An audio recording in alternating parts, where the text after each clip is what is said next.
Caesar করার সময় মায়ের পিঠে ঠিক এই জায়গায় একটা ইঞ্জেকশন দেওয়া হয়, যাতে এই পাশটা অবশ হয়ে যায় এবং সিজারের সময় মা ব্যথা না পায়।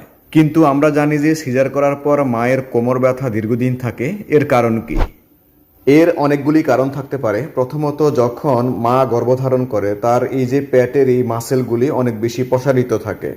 অনেক সময় এই মাসেলগুলি মাঝখান থেকে সরে যায়। সিজার করার সময় এই পেশিগুলি কাটা পড়ে অথবা এগুলিকে সরিয়ে ফেলা হয়। ফলে অন্য পেশিগুলি দুর্বল হয়ে পড়ে এবং মেরুদণ্ডের উপর অতিরিক্ত চাপ পড়ে, তাই দীর্ঘস্থায়ী ব্যথা হয়। অন্যদিকে গর্ভ অবস্থায় শরীরে রিল্যাক্সিন নামক হরমোন নিঃসরিত হয়। এই রিল্যাক্সিন নামক হরমোন পেটের নিচের অংশের লিগামেন্টগুলিকে নরম ও ঢিলে করে, যাতে এই পথে সহজে বাচ্চা বের হতে পারে। কিন্তু সিজার করার পর এই হরমোনগুলির প্রভাব দীর্ঘদিন থাকে। ফলে কোমরের জয়েন্টগুলির উপরে অতিরিক্ত চাপ পড়ে এবং দীর্ঘস্থায়ী ব্যথা তৈরি হয়।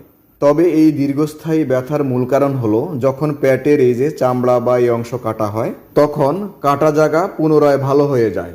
এই সময়ে এই জায়গাতে স্কার টিস্যু বা আঠালো টিস্যু তৈরি হয়।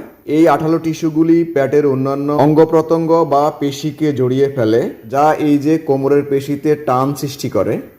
যখন মা পরবর্তীতে উঠা বসা করে, তখন কোমরের পেশিতে টান লাগে এবং ব্যথা দীর্ঘস্থায়ী হয়। অন্যদিকে যখন পিঠে ইঞ্জেকশন দেওয়া হয়, পরবর্তীতে কোমরের এই পেশিগুলি শক্ত হয়ে যায় এবং পরে পেশিগুলি সংকুচিত হয়ে ব্যথা তৈরি করে। তবে মনে রাখবেন, ভুল ভঙ্গিতে বুকের দুধ খাওয়ালে অথবা বাচ্চা যদি ভারী হয়, তাকে নিচু হয়ে এক হাতে উপরে তোলার কারণেও এরকম কোমর ব্যথা হতে পারে।